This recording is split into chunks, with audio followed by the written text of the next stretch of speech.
Colegas, buenas noches. En esta oportunidad estoy acá presente para compartir con ustedes algunos temas referentes en la área de emergencia, ¿no? Mi nombre es Leda María Guillén Salazar. Bueno, yo soy enfermera, licenciada en enfermería.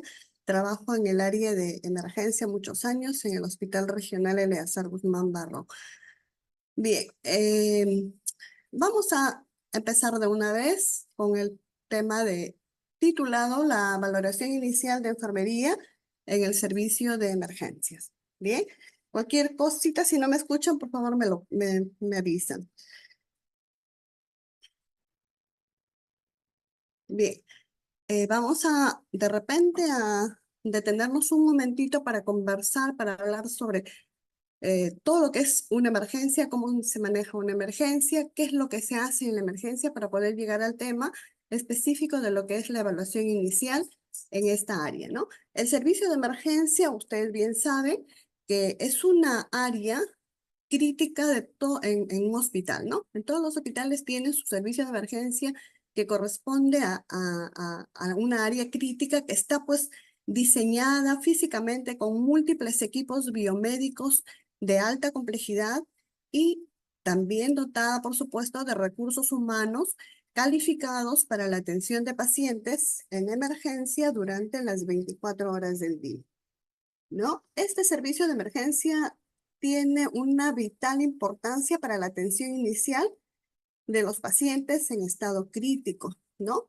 Pero no solamente va a depender de la atención inicial, sino de la articulación que debemos tener de múltiples procesos que se dan en esa área, ¿no? Tanto los procesos asistenciales como también los procesos administrativos. Este servicio de emergencia va a dar siempre una atención inmediata. Esa es su característica de esta área, ¿verdad? Una atención inmediata, una atención oportuna. Esta atención también debe ser eficaz, eficiente, ¿no? De todo ello va a depender, pues, la sobrevivencia del paciente y también la recuperación con un menor grado de secuela posible en él, ¿no? Entonces, imagínense la responsabilidad que este grupo humano que tiene en esta área de emergencia, ¿verdad? La labor en sí que desempeña todo el equipo, porque no solamente es el médico, es la enfermera, es el técnico de enfermería, es un equipo, ¿no? Este equipo de emergencias juega pues un factor muy importante en el tiempo en contra, ya que una misma manera de proceder puede determinar la supervivencia del individuo, ¿no? El trabajo tiene que ser definitivamente en equipo. Y como en esta área llegan pacientes en estado pues grave, que está en peligro la vida de los pacientes muchas veces, no siempre, entonces tenemos que proceder de manera rápida, de manera inmediata. Pero eso no quiere decir que por hacer las cosas de manera rápida lo hagamos de manera imprecisa, ¿no? Sino al contrario, tenemos que hacerlo bien, ¿no? Para eso uno se tiene que estar capacitando frecuentemente, que eso es importante, la capacitación, ¿no? Frecuentemente tenemos que seguir recordando nuestros temas, nuestros procedimientos que manejamos, ¿no? Eh, Porque acá ya no tenemos tiempo para hacer ninguna corrección, ¿no? Para enmendar de repente algo que se nos olvidó, es repetir o corregir alguna medición, ¿no? Ya no hay tiempo. Acá la emergencia se da y punto, ¿no?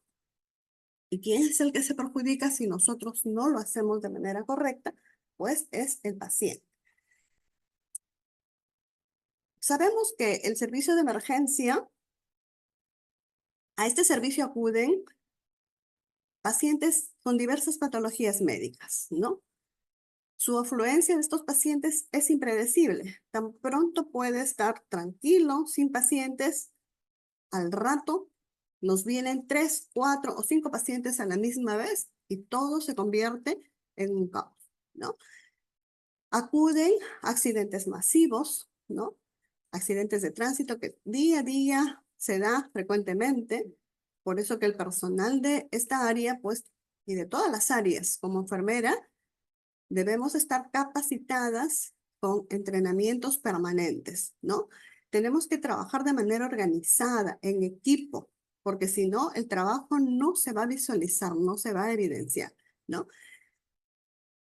Tenemos que integrarnos, no solamente el servicio de emergencia debe trabajar de manera aislada, el servicio de emergencia tiene que trabajar integradamente con todos los servicios del hospital, ¿no?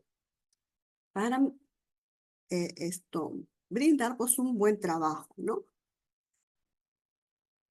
Estos equipos, estas áreas de emergencia generalmente están equipadas con múltiples equipos médicos, eh, ¿no? Para que esperar la llegada de los pacientes. Todo lo referente a manejo de vía aérea, que es lo principal en emergencia, la consigna es trabajar en paciente crítico, lo primero que hacemos es manejo de vía aérea, ¿no?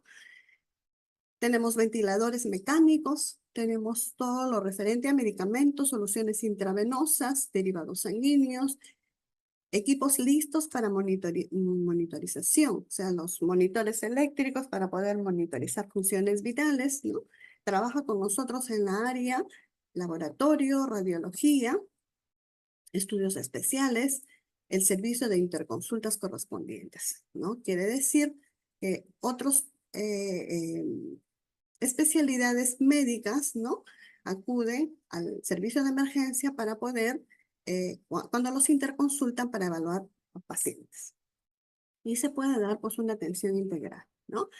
Pueden ahí observar las áreas de emergencia, esa es la unidad de trauma, una unidad de trauma shock, donde tiene todo el equipo, está equipada, ¿no? Con sus monitores, electrocardiogramas, bombas de infusión, coches de paro, monitores eléctricos, resucitadores, ¿no? Todos esos equipos, esto maneja pues el personal de enfermería.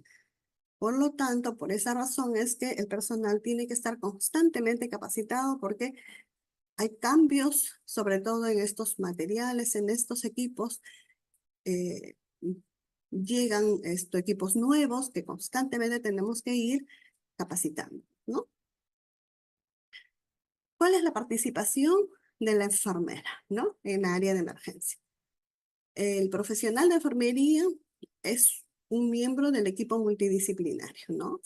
Es un miembro bastante indispensable, eh, activo, ¿no? Que se va a encargar pues de brindar la atención rápida e inmediata y el máximo cuidado a todos los pacientes que ingresan al servicio de emergencias. Pacientes críticos, que su vida está en peligro, ¿no?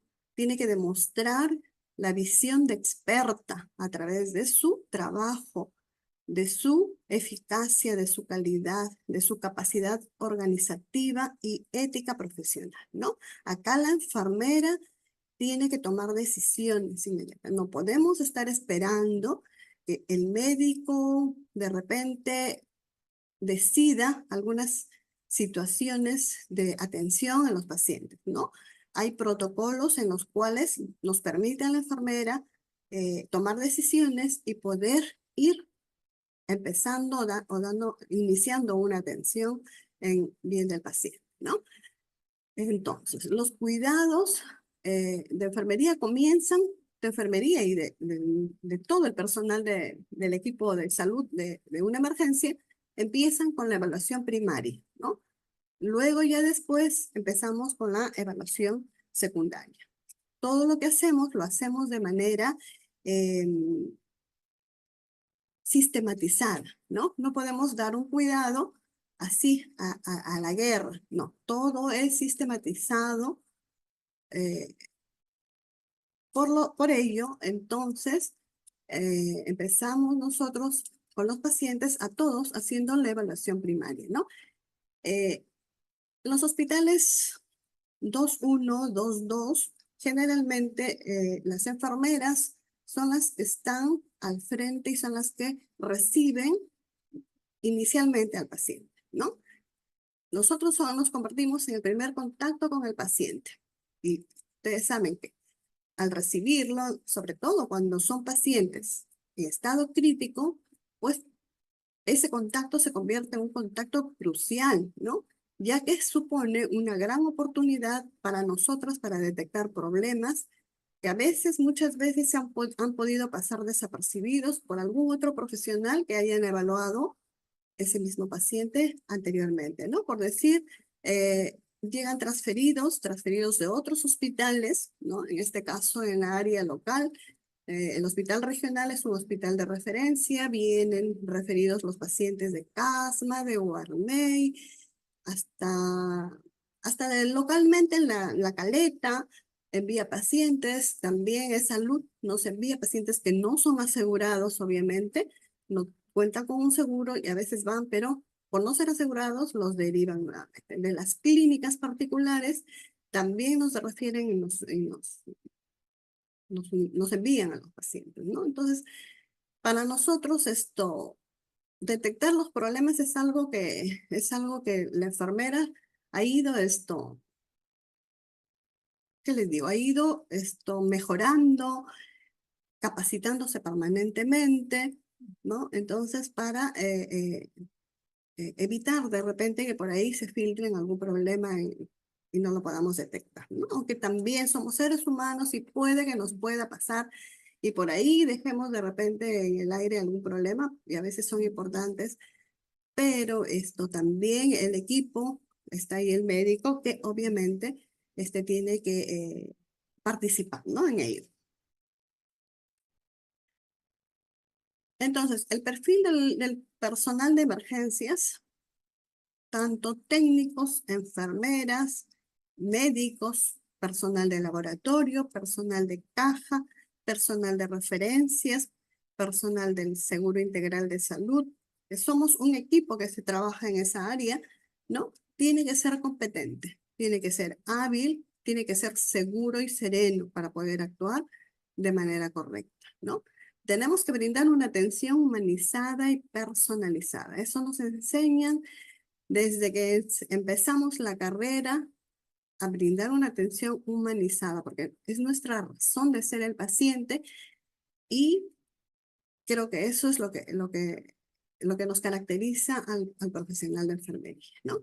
Y la información que es bastante importante, la educación al paciente, por más que de repente estemos ocupadas, es muy importante darnos unos minutos para informar a la familia en lo que nos compete, obviamente, ¿no?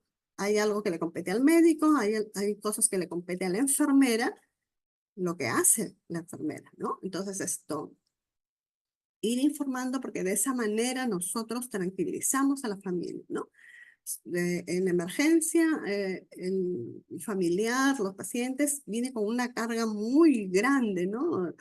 Al ver al familiar que está delicado, que está mal, ¿no? Entonces ellos vienen con esa carga y a veces son muy agresivos incluso con el personal, pero cuando uno les habla, les informa, ellos automáticamente cambian su comportamiento, ¿no? Bien, una de las características que tiene la emergencia es que la enfermera realice el triaje. ¿Qué significa triaje? ¿No? Viene a ser la clasificación de los pacientes según el estado de salud con el que vienen, ¿no? Es un proceso de valoración clínica inicial que va a clasificar a los pacientes antes de la evaluación diagnóstica, ¿no? Y terapéutica médica, en base a su grado de urgencia, sin necesariamente tomar en cuenta el orden de llegada. A veces las personas o los familiares, los mismos pacientes, quieren que se les atiendan por orden de llegada, pero ellos tienen que entender, por eso como les digo, la educación es bastante importante, educar a la familia es muy importante, ¿no? Ellos tienen que entender de que hay situaciones en las cuales tenemos que priorizar, ¿no? Priorizar el estado de salud de tal o cual paciente. ¿no? Tenemos que atender a los pacientes que tienen una urgencia. Es más urgente que sean evaluados, ¿no? Pero así es la emergencia, esa es su característica principal. La tendencia actual en la mayoría de los hospitales es la de establecer 5 niveles de gravedad, según la posible demora en su atención, ¿no? El nivel rojo, el naranja, el amarillo y el verde, ¿no? El nivel rojo es precisa una atención por el médico de forma inmediata, es rápida, ¿no? No hay que esperar nada porque la vida del paciente está en peligro. El nivel naranja, la atención por el médico puede demorarse hasta 10 minutos, pero son 10 minutos. Significa que es una urgencia también, ¿no? Que si no atendemos esto en un tiempo indicado, pues ese paciente puede tener algún problema, alguna complicación, alguna secuela, ¿no? El nivel amarillo, eh, la atención por el médico puede demorarse hasta 1 hora. Entonces, imagínense, ¿no? Tenemos tiempo, ¿no? El verde, ya la atención puede demorarse un poco más, ¿no? Puede ser hasta de 2 horas, ¿no? Ahí volvemos a la clasificación de 5 que lo utilizan la mayoría de los hospitales, ¿no? Por acá tenemos algo más claro de repente, estas prioridades, ¿no? La prioridad 1 no se puede esperar. Esta prioridad, el paciente tiene que ser atendido inmediatamente porque su vida está en peligro, ¿no? Está en peligro, ya que está con riesgo de muerte. Este paciente generalmente pasan de frente a la unidad de trauma shock, ¿no? Y ahí se les hace toda la valoración inicial y se va corrigiendo todos los problemas que van teniendo de acuerdo a una mnemotecnia que ya la vamos a ver más adelante, ¿no? En esta prioridad 1 tenemos, por ejemplo, los tipos de pacientes que acuden. Un paciente en paro respiratorio, cardiorrespiratorio. Cuando hay una presencia de hemorragia masiva, cuando hay un shock, ¿no? Un gran quemado, paciente inconsciente sin respuesta a los estímulos, son pacientes que ameritan incluso pasar a la unidad de traumación y entubarlos, ¿no? De repente ameritan conectarlos a un ventilador mecánico. Situaciones que pongan en el riesgo la vida y o se necesite sala de reanimación, ¿no? En cualquier momento podemos hacer ese un paro cardiorrespiratorio y el paciente tiene que recibir inmediatamente el RCP, ¿no? El RCP avanzado. La prioridad 2 también es poco tiempo que tiene el paciente para recibir la atención, ¿no? Son pacientes que ingresan de prioridad. Bueno, pueden esperar algún tiempo, pero generalmente estos pacientes pueden ingresar a la unidad de vigilancia inmediata. Nosotros tenemos acá en mi hospital, se ha implementado muchas cosas, ha cambiado muchísimo la emergencia en la actualidad, ¿no? Tenemos una unidad que se llama UBI, que es la unidad de vigilancia inmediata, ¿no? La unidad de trauma shock, la unidad de vigilancia inmediata, que generalmente pasan los pacientes de prioridad 2, ¿no? Eh, por ejemplo, pacientes que vienen con una hemoptisis activa, ¿no? Trastorno del sensorio, una diabetes descompensada, que puede ser una cetoacidosis diabética, un coma hiperosmolar, ¿no? Signos y síntomas de abdomen agudo, desprendimiento de retina, una hematuria macroscópica, cólicos renales sin respuestas al tratamiento por más de 6 horas, ¿no? Permanece el dolor ahí pese a recibir el tratamiento, sigue con dolor. Heridas que requieran suturas grandes, traumatismos con sospecha de fracturas o luxaciones múltiples, ¿no?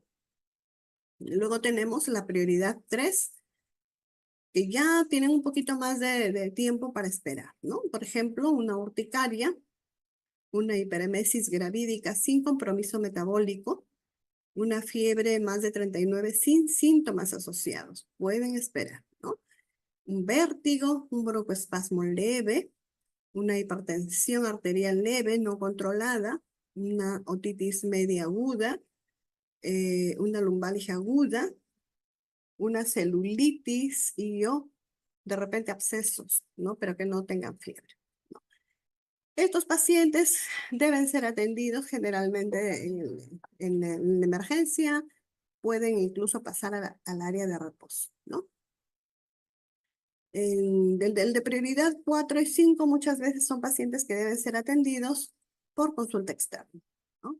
Sin embargo, en la actualidad eh, no se niega la atención en las emergencias, ¿no? Se atiende al 100%. Todo paciente que va a emergencias no se rechaza, no hay demanda rechazada, se atiende, pero teniendo en cuenta pues las prioridades y el paciente debe entender del tiempo de espera, ¿no? Hay pacientes que tienen que esperar, hay pacientes que se les atiende de manera inmediata, ¿no?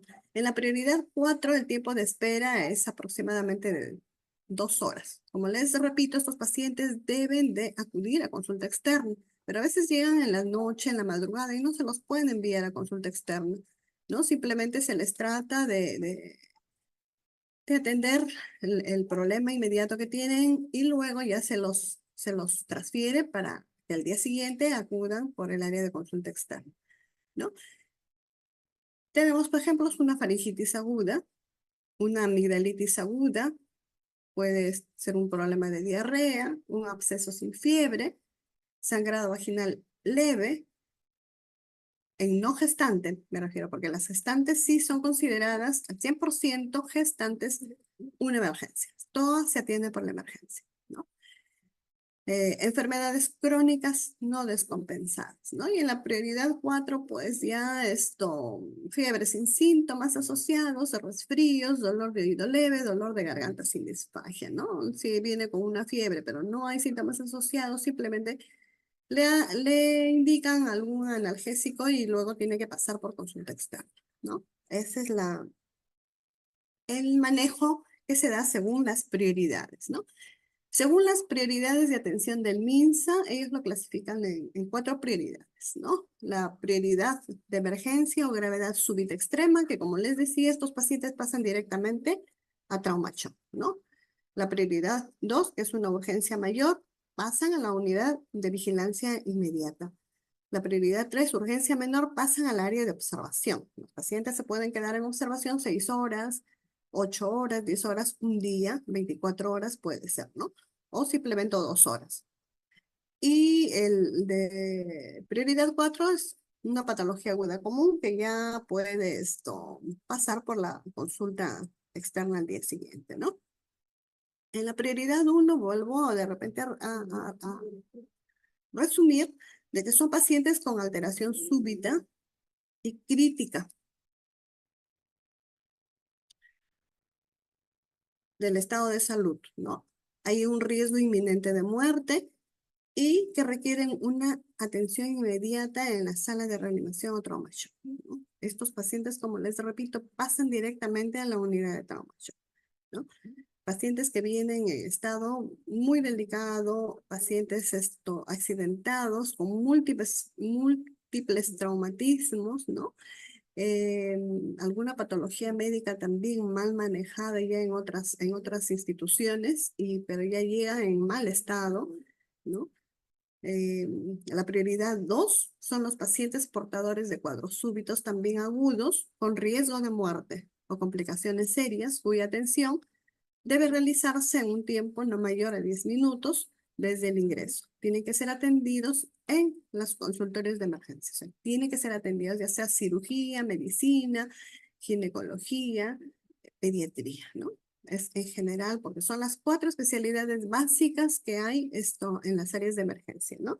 En esta emergencia donde yo trabajo les comento que han incorporado también el área de traumatología en razón a que hay un incremento notable de los accidentes de tránsito, accidentes de casa, ¿no? Hay caídas y se producen unas fracturas, a veces fracturas expuestas, pero sí hay una gran demanda, por eso es que se han incorporado en la emergencia un médico traumatólogo.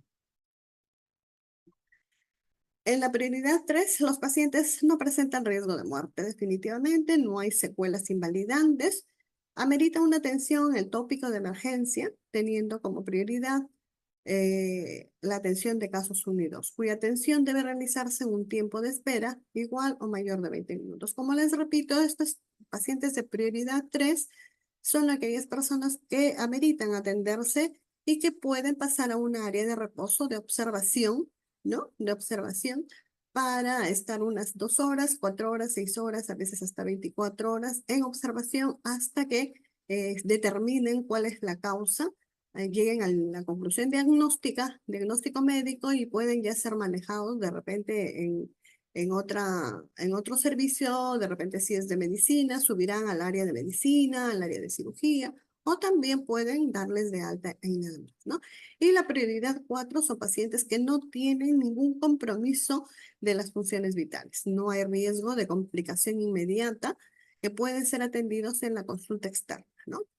O consultorios descentralizados cuya atención debe realizarse en un tiempo de espera de igual o mayor a 1 hora, ¿no? Eso es lo que maneja el MINSA en la actualidad, pero en otros hospitales ya están manejando las prioridades, las 5, ¿no? De 5, ¿no? La evaluación del paciente es la consigna, ¿no? Que deberíamos evaluar al paciente de manera completa, ¿no? Como sea posible, ¿no? Y documentarlo, ya que una buena documentación del estado mismo puede ser de gran utilidad en el futuro de estos pacientes, ¿no? En la emergencia, entonces, hacemos la valoración inicial y la valoración secundaria. La valoración inicial, las cuales nos va a permitir identificar situaciones de mayor riesgo vital de forma priorizada y nos va a permitir también ir corrigiendo, ir tratándolas según cómo nosotros vamos constatando los problemas de esos pacientes, ¿no? Es sinónimo de estabilización. Eso es lo que se hace en la valoración inicial, ¿no? Tratar de estabilizarlo, ¿no? De manera sistemática. Luego de ello, ya pasamos a la valoración secundaria, que ya es una evaluación más detallada, que se realiza normalmente cuando ya el paciente está estabilizado, ¿no? Se identifica el resto de lesiones que tiene, por ejemplo, si es accidentado, que no son tan graves como en la evaluación inicial, ¿no? Vamos a ver esta evaluación inicial. ¿Qué cosa es la evaluación inicial?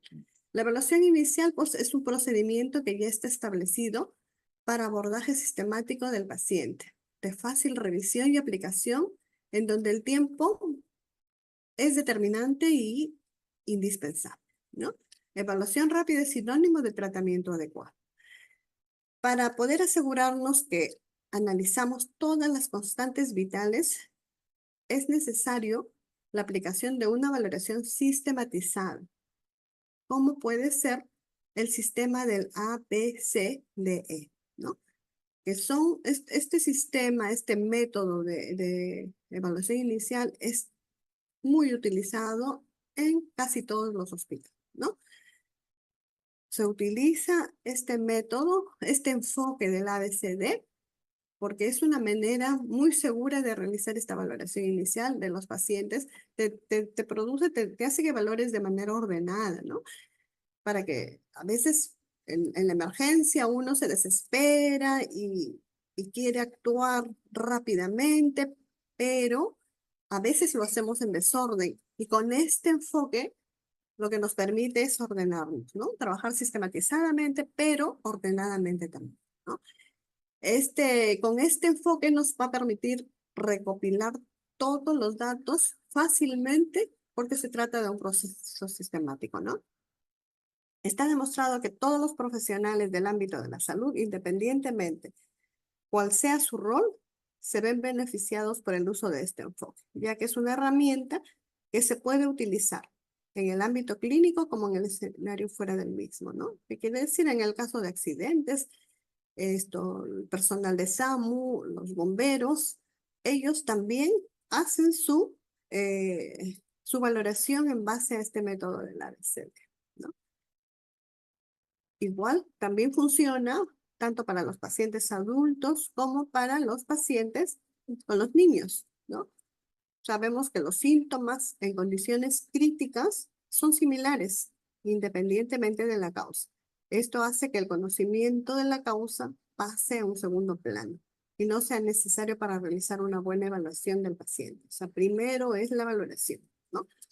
Entonces, este enfoque está dado por 5 siglas, es una mnemotecnia, 5 siglas en inglés, que quiere decir el A se refiere, es referido a la vía aérea, el B a la ventilación, el C, circulación, el D, discapacidad física o neurológica, y el E, la exposición. No es lo mismo que de repente los pasos que seguimos para una reanimación cardiopulmonar, ¿no? Anteriormente, hace unos 15 años, era el ABC, ¿no? Pero en la actualidad, en la reanimación cardiopulmonar es el CAB, ¿verdad? Pero ese es lo referente a RCP, reanimación cardiopulmonar, básica o avanzada, ¿no? Pero este es un enfoque ABCD de valoración inicial, que se da de manera extrahospitalaria y también intrahospitalaria. Vamos a ver uno por uno, ¿no? En el A. ¿Qué incluye esto, la valoración de la vía aérea, ¿no? En este caso, lo que tenemos que buscar es determinar si las vías respiratorias están permeables, ¿no? Para ello podemos la observación. La enfermera se caracteriza por esas sus técnicas, ¿no? La observación tiene que ser muy detallista. Primero debemos observar al paciente. Si es que este paciente que está ingresando, sea adulto, sea niño, si el adulto me habla, me responde coherentemente, significa que está despierto, está orientado. Y si el niño está llorando, está chillando también, ¿no? Entonces eso nos está indicando que la vía aérea no está obstruida, que está la vía aérea permeable. Entonces automáticamente yo paso al otro paso que es el B. En este punto dice, podemos ver si el paciente utiliza algún tipo de prótesis. Obviamente, si llega a la emergencia, ¿no? Me puede venir, si es adulto, es un adulto mayor de repente, ¿no? O si fue un accidente, pero viene despierto, viene orientado, pero no sé si de repente ha sufrido un golpe en la cabeza, ¿no? Y al rato él puede empezar con somnolencia, puede hasta llegar a la inconsciencia, ¿no? Entonces, ¿qué tengo que hacer? Pues tengo que verificar si ese paciente hay un riesgo que de repente puede tener, ¿no? Entonces, de repente tiene prótesis dentales. Entonces, eso, eso es lo que yo tengo que hacer, identificar, ¿no? Eh, y esa prótesis, si en un momento, o de repente, por ejemplo, no es un paciente que viene, que ha convulsionado, dice, ha convulsionado en la casa y lo traen todavía en posictal, post-convulsión, ¿no? Todavía el paciente está somnoliento, está ventilando, está respirando, pero está somnoliento. Entonces, ¿qué tengo que hacer inmediatamente yo? Si bien es cierto, la vía aérea está permeable, pero de repente tiene prótesis dentales, tenemos que sacarla inmediatamente, ¿no? Y si todavía está inconsciente, tengo que permeabilizar, tengo que, de repente, como hay riesgo que la lengua puede caer hacia atrás, entonces tengo que ponerle un tubo de mayo, ¿no? Entonces, de esa manera ya estoy corrigiendo la vía aérea. Por eso es que en este método del ABCD, esto nos permite corregir paso a paso, ¿no? Ir corrigiendo, ¿no? Y luego pasando al siguiente. Generalmente eso se lo hace en segundos, ¿no? En segundos. Yo me estoy deteniendo para poderlo explicar, pero en la práctica en sí se hace pues inmediatamente, ¿no? Esta valoración. Entonces, ¿cuáles son las maniobras básicas que nosotros debemos tener en cuenta en en la vía aérea, ¿no? Aspiración de secreciones o sangre, extracción de algún cuerpo extraño, elevación del mentón, ¿no? La subluxación mandibular, colocación de una cánula de Weddell o un orofaringe, que es el tubo de mayo que nosotros le llamamos, ¿no? Entonces, como les repito con el ejemplo anterior, me llega un paciente que ha convulsionado, pero viene en posictal, o sea, ha convulsionado recién y los pacientes cuando convulsionan se quedan dormidos o están todavía para despertar demoran, ¿no? Entonces, postconvulsión. Entonces, me lo trae. Entonces, ¿qué tengo que hacer yo? Veo que está ventilando, está respirando normal. Si está somnoliento, lo que puedo hacer es, pero me lo traen así doblado, entonces tengo que extender un poquito el cuello para que pueda esto, tener un buen pasaje, ¿no? Y si es necesario, le puedo colocar, si me lo permite, le puedo colocar un tubo de mayo, ¿no? Porque a veces también los pacientes cuando ya están por despertar, ¿no? Lo eliminan solos el tubo, ¿no? Lo eliminan, no dejan que se le coloque. Si tuviera secreciones en la boca también, lo tengo que aspirar, pues, obviamente, ¿no? Eso es lo que se hace, son esas maniobras básicas que tenemos que tener en cuenta para poder colocar incluso la posición de los pacientes que van llegando a las emergencias, ¿no? Y ya las maniobras avanzadas que se pueden dar en algunos casos, pues son la intubación endotraqueal, ¿no? Y puede ser también algún procedimiento, una maniobra quirúrgica, la cricotiroideotomía, que quiere decir la traqueotomía, ¿no? Es un corte que se le da a nivel de la tráquea, ¿no? Para colocar un tubo, ¿no? Un tubo de traqueotomía. Estos casos se pueden dar de repente cuando hay pacientes que vienen han sufrido un accidente de tránsito y tienen un traumatismo a nivel de vías respiratorias altas, ¿no? De repente hay fracturas a nivel de huesos propios de la nariz, ¿no? Pueden ser internas, ¿no? Puede haber sangrado interno, sangrado externo, y no le va a permitir, no voy a poder permeabilizar esas vías aéreas, ¿no? Porque hay sangrado activo. Entonces, el paciente se puede ir inmediatamente si nosotros no corregimos ello, ¿no? Y ha pasado en algunas oportunidades, ¿no? Que no se dan cuenta de que está sangrando el paciente, viene hasta caminando, pero ha tenido un traumatismo en la zona de las vías aéreas altas. Entonces se están sangrando por dentro, de repente hay fracturas que están obstruyendo la vía aérea y se respiran por la boca, pero igual, como hay sangrado, igual, entonces el paciente fallece, pasa su paro respiratorio y ahí nada más sobreviene el paro cardíaco, ¿no? Entonces, en esos casos es posible de que puedan realizarle el cirujano, eso lo hace el cirujano, lo hace el médico, incluso la intubación endotraqueal son maniobras ya avanzadas que los realiza el médico, ¿no? Mientras que las otras maniobras básicas los podemos realizar nosotros. Bien. Entonces ahí vemos, pues, en aquellos pacientes, miren, que han sufrido esos accidentes, y que han, esos traumatismos en la cara, ¿no? Entonces, son los candidatos para poder hacer una traqueotomía, porque a veces no lo pueden, ni siquiera no pueden colocarle un tubo endotraqueal, ¿no? Porque tienen fracturas múltiples a nivel de los huesos de acá, de los propios de la nariz, de las mandíbulas, ¿no? Entonces es dificultoso a veces para el médico poder entubar, y lo que tiene que hacer es la traqueotomía. Esa es una de las medidas para corregir la vía aérea, ¿no? Permeabilizar, tener una vía aérea permeable y poder por ahí que pueda respirar. Bien, pasamos al B, que es la ventilación, ¿no?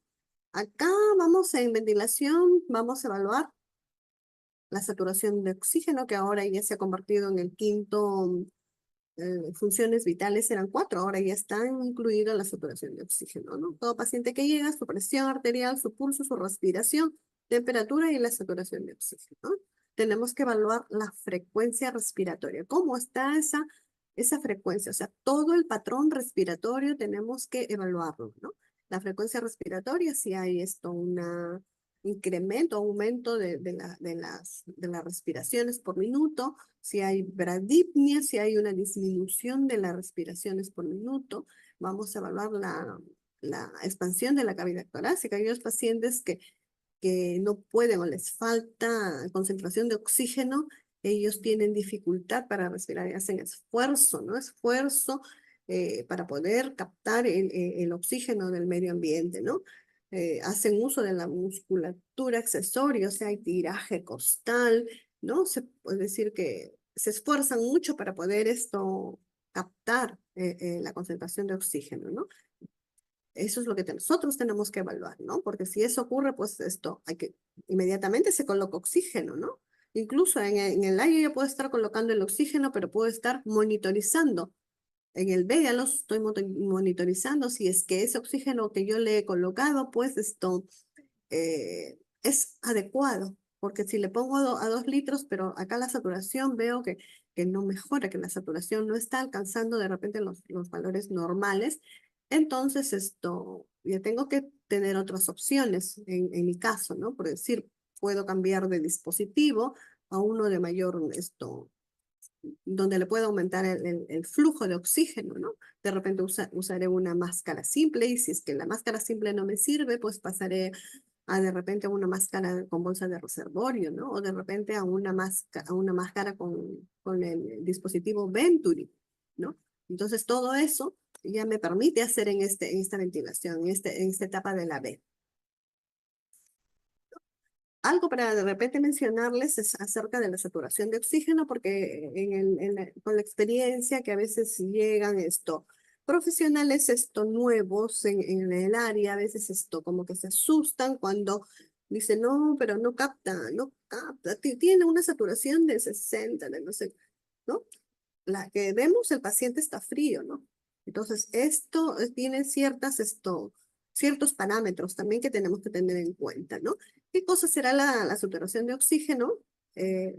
Oximetría también de pulso, es un método no invasivo que permite la medición, la estimación de la saturación de oxígeno, es decir, del oxígeno de la hemoglobina arterial, ¿no? Y también estos maquinitas, estos pulsoxímetros nos dan la frecuencia cardíaca y la amplitud del pulso, ¿no? O sea, son bien prácticos en el trabajo de las emergencias, ¿no? El lugar ideal para la colocación de ese pulso oxímetro tiene que ser, tiene que tener ciertas condiciones, ¿no? Tiene que haber una buena perfusión, tiene que estar relativamente inmóvil porque cuando se mueve la mano, la mueve en el dedo, ¿no? Entonces vamos a obtener valores incorrectos. Tiene que ser accesible, tiene que ser cómodo para el paciente, ¿no? Por decir esto, ¿por qué no le ponemos en el pie? ¿No? ¿Por qué en la mano? Como les digo, tiene que ver un lugar donde haya una buena perfusión, ¿no? Generalmente a veces los pies, como hay están de manera más alejada al corazón, un poco a veces fríos, entonces no me va a poder dar un buen valor, una buena medida, ¿no? Tiene que ser cómodo para el paciente. Los sitios más comunes utilizados son el lóbulo de la oreja y el dedo de la mano, ¿no? Ahí generalmente es donde nosotros vamos a medir la saturación de oxígeno, ¿no? También hay errores de lectura en el pulsosímetro debido a los temblores, o sea, los movimientos, cuando hay interferencias electromagnéticas, cuando el volumen del pulso, a veces el pulso está muy débil, también vasoconstricción, o sea, la hipotermia no me va a permitir. Si el paciente está frío, hay hipotermia, no me va a permitir esto controlar, ¿no? Y tampoco eso me va a asustar y va a decir, no, traigan el oxígeno. Si yo estoy también valorando el patrón respiratorio, es importante, ¿no? Al valorar el patrón respiratorio, yo veo que tiene una respiración que está entre 12 a 20, que es en el adulto, lo normal, no veo que hay esfuerzo respiratorio, está normal, está ventilando normalmente, entonces esto no tengo por qué desesperarme. Tengo que pensar de que el paciente lo toco, está frío, entonces por esa razón no puede de repente darme un valor correcto, ¿no? El esmalte de las uñas también es otro de repente de problema que a veces acuden las personas con las uñas y peor, ahora vienen con uñas postizas, ¿no? Entonces eso nos dificulta un poco eh, poder que nos pueda dar un valor real, ¿no? Y ahí solamente para recordar, pues, ¿no? De que la taquimia, la bradimia, todo eso lo tenemos nosotros, ya lo sabemos y tenemos que ir valorando en esta parte de la ventilación, ¿no? Generalmente hay taquimia cuando el paciente tiene un problema de enfermedades pulmonares, enfermedades cardíacas, ¿no? Cuando la frecuencia respiratoria está elevada, incrementada, pero a veces el, la saturación de oxígeno está dentro de los valores normales. Hay bradimnia cuando tiene algún problema del sistema nervioso central, ¿no? Alguna enfermedad, como por ejemplo las intoxicaciones por opioides, por benzodiazepinas, cuando hay una hipertensión endocraniana, pues hay aumento de la presión intracraniana, ¿no? Como vemos, la expansión de la cavidad torácica, cuando la respiración pues, es irregular, cuando los movimientos respiratorios se hacen progresivamente más frecuentes y profundos, por momentos se alteran, algunas veces se quedan en periodos de apnea, o sea, hacen pausas, ¿verdad? No respiran por ratos, entonces eso ya es, el patrón respiratorio está alterado de esos pacientes, ¿no? Entonces ameritan definitivamente oxígeno. Respiración irregular rápida, superficial, con periodos prolongados de apnea. Presión intracranial aumentada. Lo mismo, ¿no?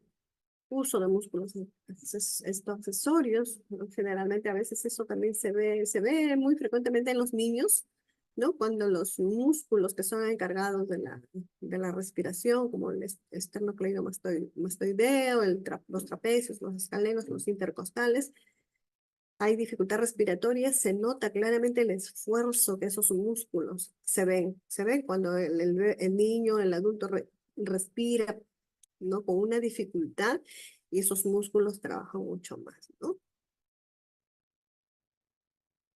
Eh, el enfermo estabiliza la cintura escapular al apoyar a las extremidades superiores sobre la superficie rígida, ¿no? La insuficiencia respiratoria crónica puede producirse hipertrofia de los músculos respiratorios y accesorios. Claro, cuando ya pues es una enfermedad crónica, obviamente, ¿no? Estos músculos se tratan de adaptar, se adaptan y producen hipertrofias, ¿no? De estos músculos respiratorios, ¿no? Entonces, si la respiración no mejora, luego que despejamos la vía aérea, luego que colocamos de repente el oxígeno, ¿no? Entonces ya el médico ya tiene que evaluar para ver pues que ya hay otro problema mucho más serio, ¿no? Y que este paciente es candidato para pasar una unidad de trauma shock para ser entubado y conectado de repente al ventilador, ¿no? Pacientes con un neumotórax, con un tórax inestable, cuando hay un traumatismo encefalocraniano severo, ¿no? Cuando hay un traumatismo vertebromedular alto, todo eso, esas patologías, entonces ameritan pues ya ser entubados. En el C, la circulación. En la circulación, ¿qué es lo que vamos a valorar? ¿No? Todo el componente cardíaco. Vamos a valorar los siguientes parámetros: la presión arterial media, la frecuencia cardíaca, los pulsos centrales y periféricos, el llenado capilar ileal, el ritmo cardíaco. Miren, todo eso se hace de manera así rápida, ¿no? A veces la observación, nada más, el observar al paciente es que te permite a ti hacer toda esa valoración, ¿no? Eh, Acá vamos a de repente iniciar una infusión intravenosa, ¿no? Fluidos intravenosos, por decir, con el mismo ejemplo que les decía del paciente que llega a la emergencia que ha convulsionado en casa, pero que llega a la emergencia somnoliento, ¿no? Solo está en positán, que recién ha convulsionado. Entonces ya permeabilizó la vía aérea. Si es que veo que el paciente tiene una saturación baja, le colocaré el oxígeno.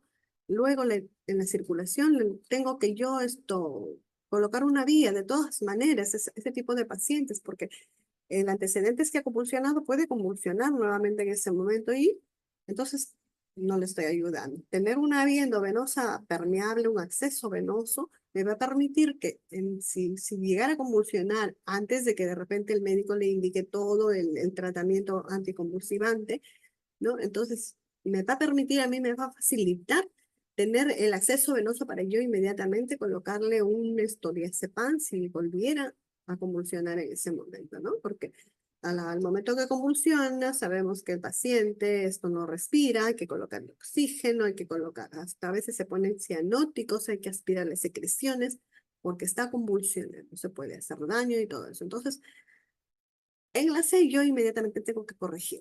O sea, ahí tengo que colocarle una vía porque sé que ese paciente va a tener que recibir sus anticonvulsivantes endovenosos porque ya, bueno, puede ser que eso lo verán después en la evaluación secundaria de que si ese paciente ya sufre de epilepsia y de repente no toma su medicación, esto como le indican, o de repente esto ya requiere que le cambien el tratamiento, le incrementen de repente algún tratamiento anticonvulsivante, o de repente si convulsionó por primera vez, imagínense, ¿no? Una primera convulsión, está haciendo un debut de un cuadro epiléptico, puede ser que se haya caído, puede ser que haya consumido algún medicamento que le haya hecho convulsionar, porque las convulsiones, las causas de la convulsión, pues son múltiples, ¿no? Puede ser que esté tomando alguna medicina, puede ser que haya alguna descompensación metabólica y falta de sodio, potasio, o sea, sus electrolitos pueden estar alterados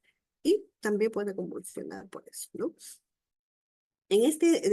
Sigamos. En este apartado también calcularemos la cantidad de orina que se excreta en el paciente. Bueno, esto es secundario porque a veces en ese momento no lo podemos valorar. No podemos valorar esto si orinó o no orinó, la cantidad tampoco, ¿no? Más que nada está previsto de lo que son las funciones vitales. Perdón, la presión arterial, ¿no? La presión arterial, teniendo en cuenta las normas, pues las normas de de, de la AJA que nos dice que cómo deben de ser las presiones, los valores normales, ¿verdad? Tanto en el paciente adulto como en el paciente pediátrico, igual la presión arterial media, tenemos que ver, ¿no? Porque eh, generalmente ahora utilizamos en las emergencias eh, los tensiómetros, estetoscopios, perdón, los tensiómetros electrónicos donde nos dan la presión arterial media, la sistólica, diastólica y la presión arterial media. Si no, a veces de manera manual nosotros tenemos que hacer nuestra regla, aplicar nuestra fórmula de la presión arterial media para sacarle esa, es importante, ¿no? Porque hay pacientes que si están con la presión arterial media menor de 60, pues, ¿qué es lo que implica? Que hay una hipoperfusión, ¿no? Generalmente aquellos pacientes que están en shock, pues, ¿no? Puede ser un shock hipovolémico, un shock neurogénico, ¿no? Los diferentes tipos de shock, ¿no? Entonces, pero sí, esa presión arterial media debe mantenerse entre 60 a 70 hasta 150, que son los valores que se pueden mantener en los pacientes, esta presión arterial media, ¿no? Como les decía, es compatible con el concepto de presión de perfusión en los sistemas orgánicos, ¿no?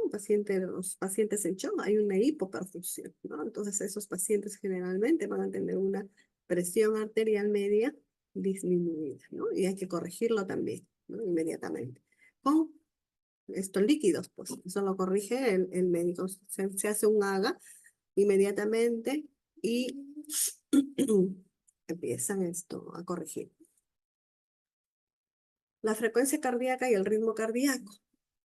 La toma de la frecuencia cardíaca consiste en la palpación de la arteria periférica o auscultación del latido del corazón, ¿no? Eso ya lo sabemos, normalmente durante un minuto, salvo excepción de urgencia.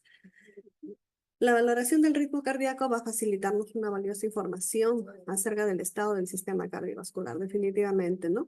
Y muestra alteraciones de la perfusión mística. Hay pacientes a veces que nos llegan con ¿cuánto? Nos llegan con 220 latidos por minuto, imagínense, ¿no? Entonces, ¿qué hay que hacer inmediatamente? Hay que eh, actuar inmediatamente, corroborar con un electrocardiograma para poder el médico pueda intervenir ya con los medicamentos para poder revertir esa taquicardia, que puede ser una taquicardia sinusal, que es frecuente a veces en los jóvenes últimamente están llegándonos con este problema de taquicardia sinusal, ¿no?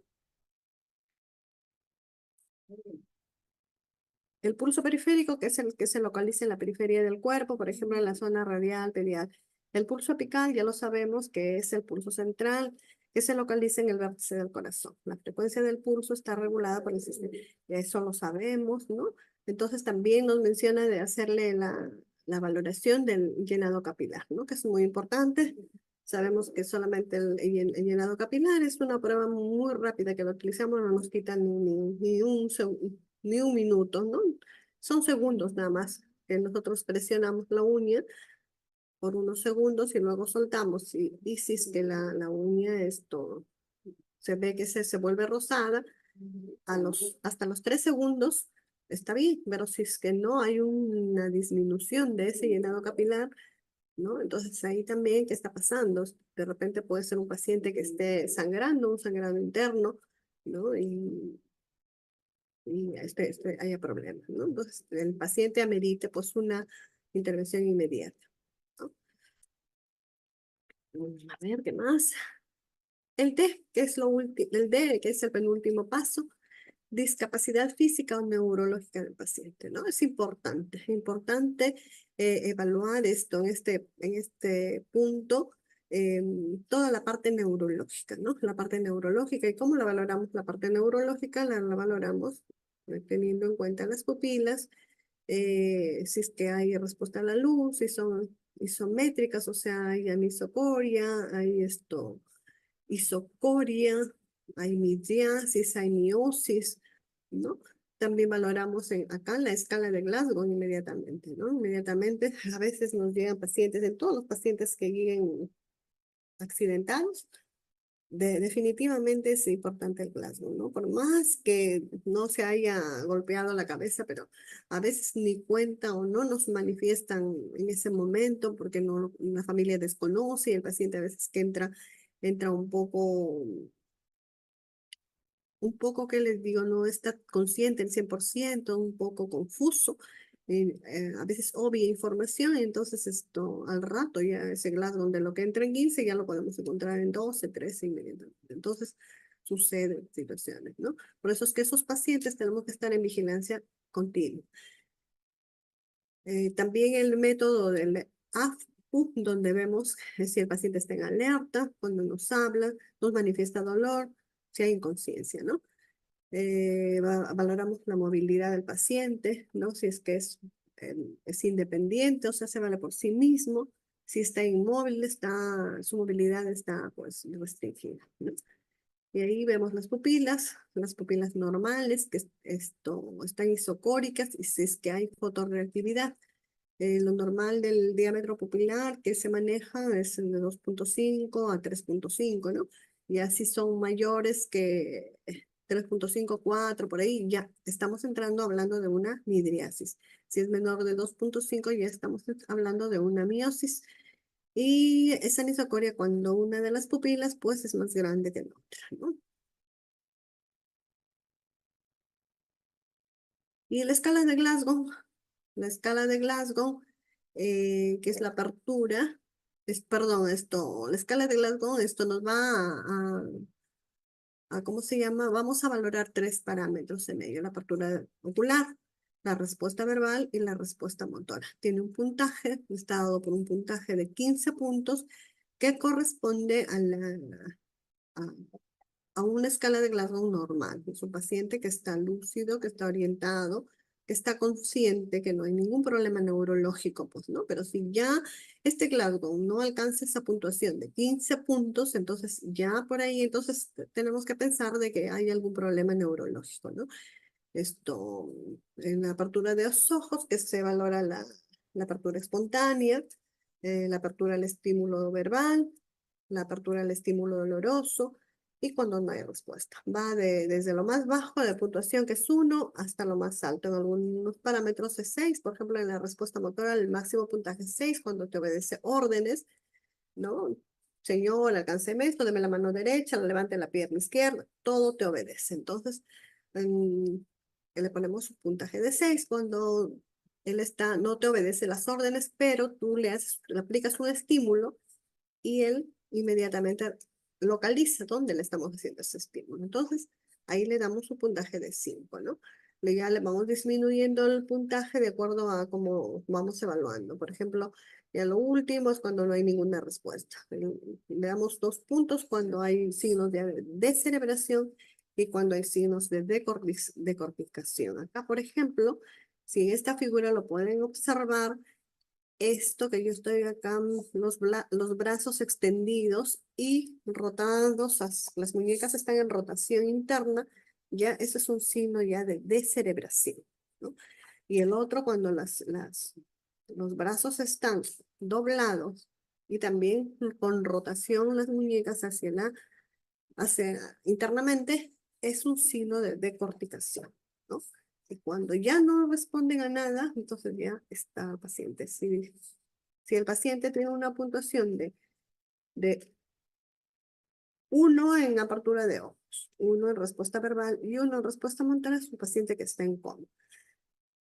Lo clasificamos de 14 a 15 puntos según TEC, traumatismo encefalocraneano leve, de 9 a 13 puntos, un traumatismo encefalocraneano moderado, y un traumatismo encefalocraneano grave cuando ya es menor de 8 puntos. Cuando el paciente tiene un Glasgow de 8 puntos, ya tiene que entrar en una unidad de trauma shock, si es en emergencia, y tiene que ser entubado.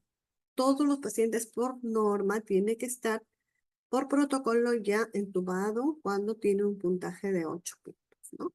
Mientras que cuando es moderado, tiene que estar en una unidad de vigilancia inmediata también, porque también hay problema neurológico, ¿no? Necesitan de repente otros exámenes para que determinen o precisen la causa del problema neurológico que tienen a través de otros exámenes, como por ejemplo las tomografías, ¿no? Y finalmente la exposición del paciente, que es la E, que se refiere más que nada a todo lo que es la temperatura del paciente, ¿no? El punto de la temperatura. Tenemos que revisar la piel del paciente, el color de la piel, si hay enrojecimiento, si hay cianosis, si hay una piel pálida. Tenemos que ya buscar si hay úlceras por presión, heridas por trauma, heridas quirúrgicas, hematomas, hemorragias, ¿no? Entonces, imagínense, ¿no? Eso es lo que debemos de A veces, ¿qué es lo que nos sucede? A veces en las áreas de emergencia, con el apuro, ¿no? De poder atender rápidamente a los pacientes. ¿Qué nos sucede? Llega un accidentado, lo desvestimos porque tenemos que desvestirlo, sacarle la ropa para poder evaluarlo, para poder observarlo, porque no sabemos cómo está, de repente tiene una fractura expuesta, de repente una herida que está sangrando, ¿no? Tenemos que hacer la valoración. Y a veces, mientras que ya lo dejamos ahí y nos ponemos a hacer otras cosas, de repente canalizarle la vía y el paciente está expuesto al medio ambiente, ¿no? Estos pacientes tenemos que abrigarlos y son pacientes que son traumatismos encefalocranianos. Entonces, pacientes en shock, ¿no? Tenemos que abrigarlos, cuidar mucho la temperatura de estos pacientes que a veces no le damos importancia, ¿no? No le damos importancia, pero eso es lo que tenemos que hacer, corregir. No, finalmente, bueno, hasta acá, de repente alguna pregunta que tengan, yo les había dejado acá a manera de para que no se haga esto un monólogo, ¿no? De repente un casito, para que ustedes en base a esos datos, ustedes vean qué es lo que podemos hacer, qué es lo que debe hacer la enfermera, teniendo en cuenta toda la secuencia de esos pasos del ABC de qué es lo que es, ¿no? A ver, ¿alguna pregunta?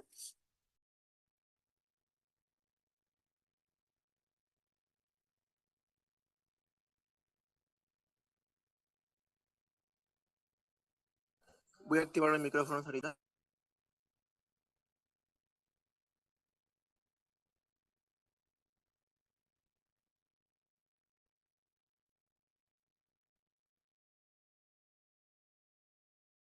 Ya pueden hablar a través del micrófono.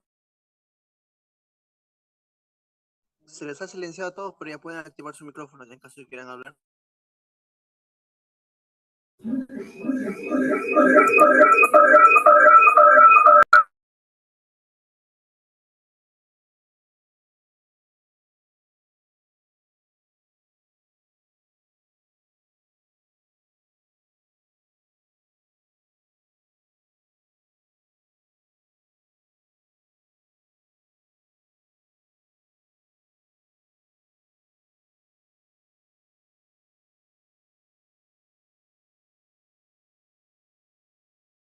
Y si hay una pregunta en el chat, dice, buenas noches, buena ponencia, Lick.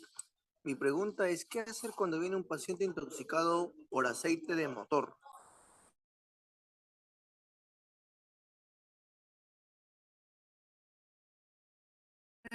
Ya. Bien. A ver. Sí, mire, tenemos que saber esto para poder actuar en frente a estos casos de intoxicaciones, saber esto, el componente que le está produciendo esa intoxicación. En el caso de lo que me decía que es esto, ¿cómo se llama esto? De motores, me decía, el líquido, bueno, sabemos, yo creo que eso es un hidrocarburo, ¿verdad? Tenemos que actuar teniendo en cuenta es una intoxicación por hidrocarburo. En este caso, no podemos hacerle el lavado gástrico a este paciente, ¿no? Generalmente estos pacientes esto hacen problemas de neumonías por aspiración. Se tiene que observar, se tiene que colocarle oxígeno, tiene que administrarle tratamiento antibiótico, tenerlo en observación para ver si que realmente esto llegan a ser un cuadro de neumonía, dependiendo pues de la cantidad. Pero definitivamente esto lavado gástrico no se le puede hacer por ser hidrocarburo.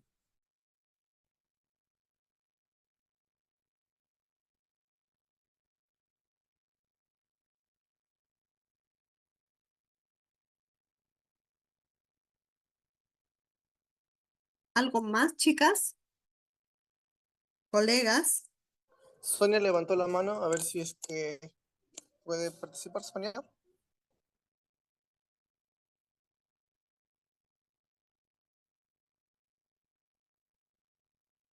Sí, puede participar, no hay problema. Licenciada Sonia está habilitado el micrófono.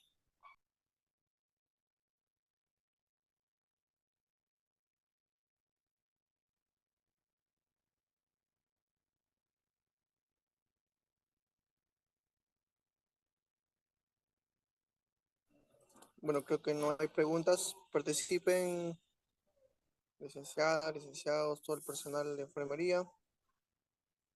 ¿Alguna Hay una duda? pregunta, Por favor, hay, algún aporte, de repente sobre hay el una pregunta en casito el que chat. les he colocado.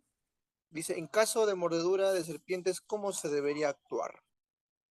Bueno, cuando llegan al hospital, los pacientes con mordedura de serpiente, desconocemos qué tipo de serpiente esto, porque hay diferentes tipos, ¿verdad?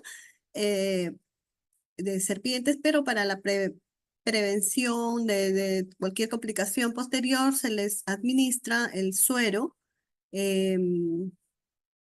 antibiotrópico, ¿no? Se le administra endovenoso, se le coloca y el paciente entra en observación para también hacerle otros estudios, porque generalmente este tipo de mordeduras, esto dañan ¿cómo se llama? El sistema renal del paciente. Entonces, se le hace su examen de orina, ¿no? A veces esto hay sangrado, entonces es una víbora pues venenosa, ¿no? Pero esto, incluso hasta llegan a hacer esto, ¿cómo se llama? Una insuficiencia renal aguda, que incluso les tienen que hacer hemodiálisis, ¿no? Pero el manejo es ese, es hidratarlo, colocarle antibiótico también porque por la herida puede infectarse y el suero antibotrópico que hay que administrarle de todas maneras. Y la paciente tiene que estar en observación para ver la evolución.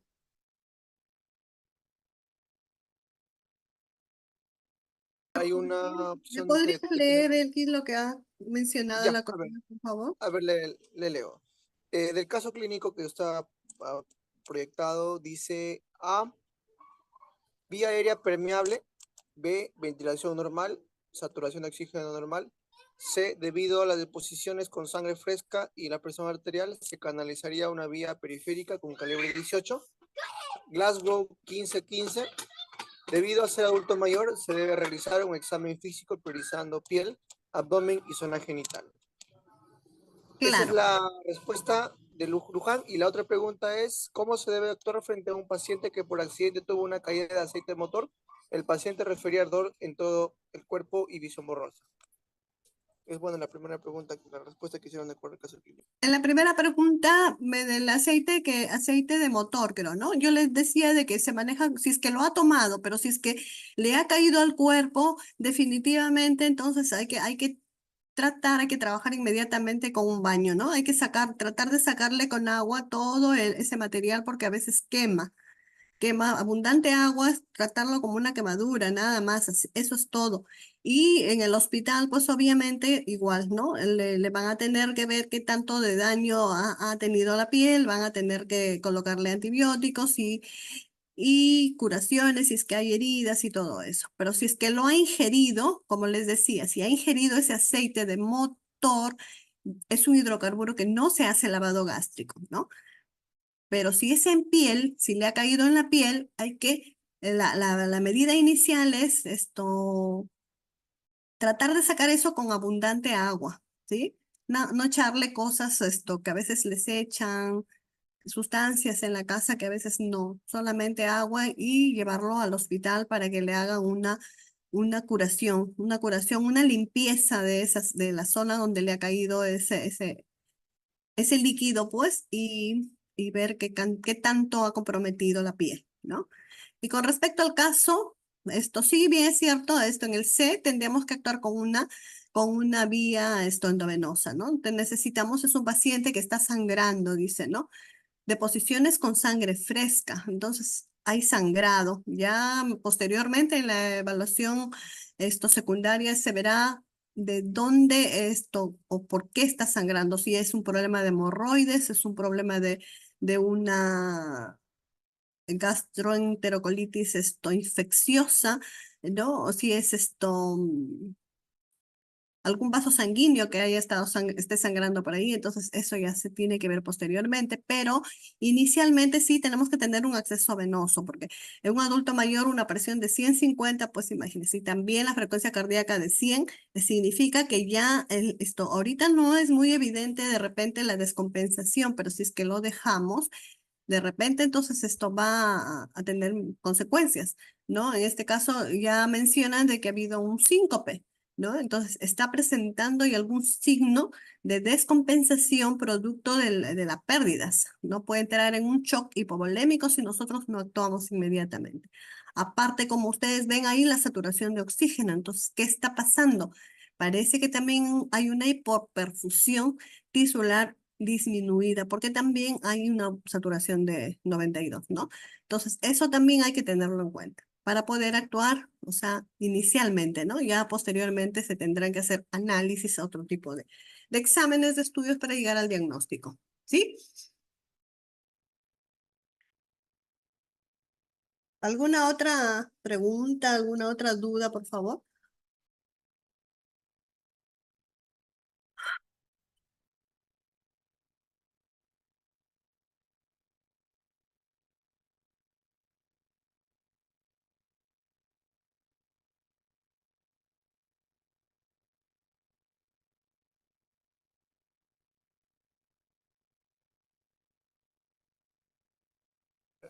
Hay otra pregunta, dice, no tendría un rasgo de 15-15 si está presentando un episodio ¿Cómo? sincopal. No escuché. Jorge Luis Ravelo dice, no tendría un Glasgow 15-15 si está presentando un episodio sincopal. No, un episodio psicopal es como un desmayo momentáneo, nada más, como que, ¿no? Como que te quieres desmayar, como que sientes un mareo, eso nada más es, ¿no? No, tiene las de 15 puntos el paciente, o sea, ahí no hay problema, porque está caminando, ahí demuestra de que está caminando, sino que hay debilidad, probablemente por el sangrado, como les repito, ya está empezando él a mostrar alguna descompensación producto del desequilibrio podría ser de líquidos y electrolitos, pero en este caso es por el sangrado, ¿no? La volemia, tiene que ver ahí.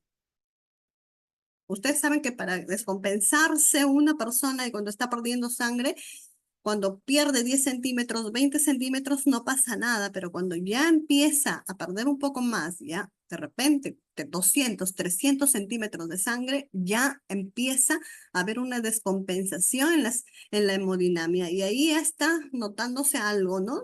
La taquicardia, el corazón, está tratando para compensar, está tratando de eh, trabajar un poco más, ¿no? Está a 100 latidos por minuto, hay pareciera una hipotensión, porque los adultos mayores generalmente no tienen ese tipo de presiones, ¿verdad? Entonces, y bueno, la respiración está normal, la temperatura está normal, la saturación de oxígeno, ¿no? También está en 92.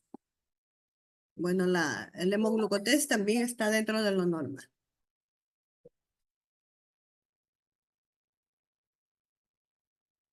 No puedo decir de que haya alteración del Glasgow.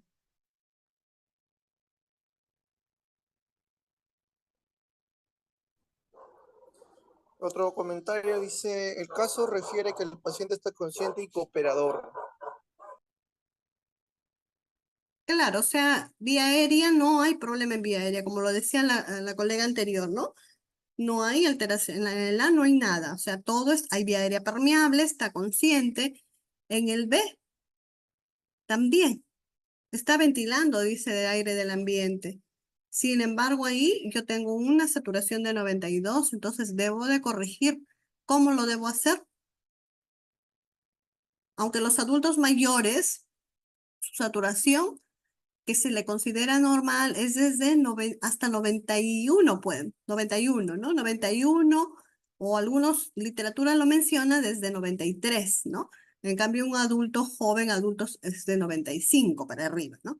Pero el adulto mayor sí se le considera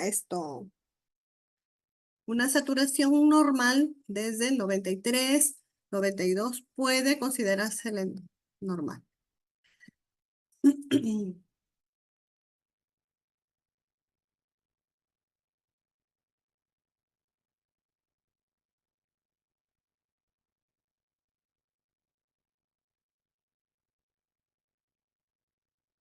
Hay otro comentario, dice, se inicia oxigenoterapia con bajo flujo o saturación menor a 92. Podemos, para apoyarlo, podemos colocarle solamente una canulita binasal con 1 a 2 litros por minuto, ¿no? Y viendo si con eso persiste que esté eso, entonces significa que su basal puede ser que sea 92% a esa edad, ¿no? Pero 1 litrito, 2 litritos, ¿no? Si es que podemos hacerlo.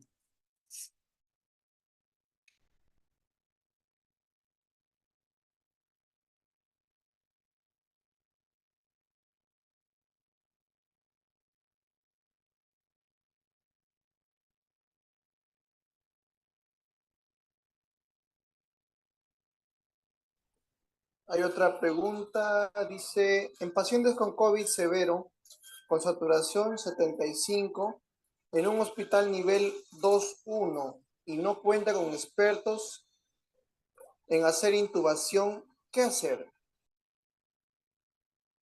Bueno. Referir, definitivamente hay que referir al paciente, pero también existen en la actualidad, están habiendo dispositivos de alto flujo, ¿no? Dispositivos de alto flujo que a veces como que son necesarios para evitar que el paciente pase a la UCI, pase a la UCI o entre a un ventilador mecánico, ¿no? Sería muy necesario probar esos dispositivos de alto flujo, pero obviamente que no sabría decir si su hospital tiene ese tipo de dispositivos, ¿no? Porque son caros, ¿no?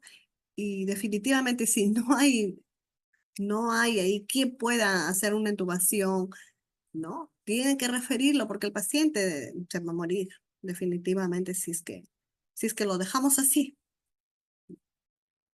Vamos a tratar de darle de repente con lo máximo que podemos una máscara de reservorio o una Venturi al fío, con un fío 2 de 50%, de repente con la máscara de reservorio un fío de 100%, pero no vamos a mejorar esa saturación de 75. Definitivamente ese paciente necesita, amerita entrar en ventilación. Obviamente me imagino que no sé si también podrán hacerle un control de AGA, ¿no? Para ver su PAFI, que es otro parámetro que se mide para poder ingresar a una UCI, a un ventilador mecánico a los pacientes, ¿no? Parámetros de la saturación y el PAFI nos van a determinar si son candidatos para poder entrar a ventilación mecánica. Pero si no hay, como dice, pues y algo tenemos que hacer, el médico tiene que referir al lugar más cercano y de manera rápida. Porque, ¿qué hacemos esperando? Pues ahí, ¿no? Si no le podemos ofrecer algo más. Algo tenemos que hacer.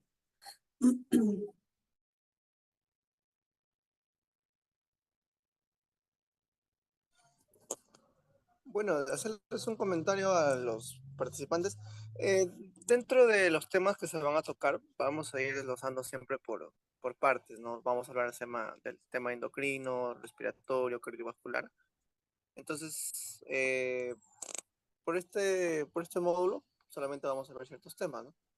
Pero ya en los demás módulos se va a profundizar más ya respecto a los cuidados de enfermería en los diferentes sistemas, ¿no? Bueno, hay un comentario, dice, sería bueno complementarlo con un AGA. Sí, ¿Con un AGA? sí, un AGA, análisis de gases Claro, aéreos. claro, definitivamente. El AGA es muy importante en la decisión que se tiene que tomar para que un paciente entre a ventilación mecánica. Claro, así es. A ver, otra participación. Si tuviera alguien otra pregunta,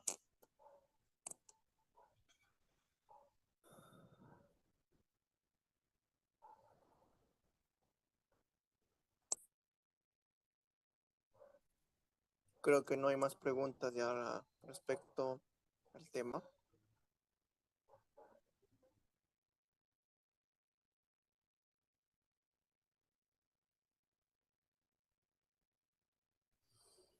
Creo que no hay más preguntas respecto al tema ya. Se han- Bien, entonces yo creo que ya estamos en la hora también, o nos falta, no creo. Ya, entonces damos por concluido. Espero pues jóvenes, colegas, que hayan haya sido beneficiosa esta conversación con ustedes acerca de este tema. Muchas gracias. Sí, sí, muchas gracias, licenciada. Bueno, siéndolas también, como les dije hace un momento, recordarles a los colegas que todos estos temas van a ir desglosándose, ¿no? En diferentes partes, diferentes sistemas. Entonces, siempre hay que seguir el brochure. Y ya de aquí, el día 2 semanas, nos estamos viendo para hablar sobre el tema ya de emergencias ginecológicas, ¿no? Un poco ya vamos a ir tema por tema para poder preguntar de acuerdo también al tema que nos toque en la semana. Entonces ahí vamos a ir un poco ya aprendiendo más.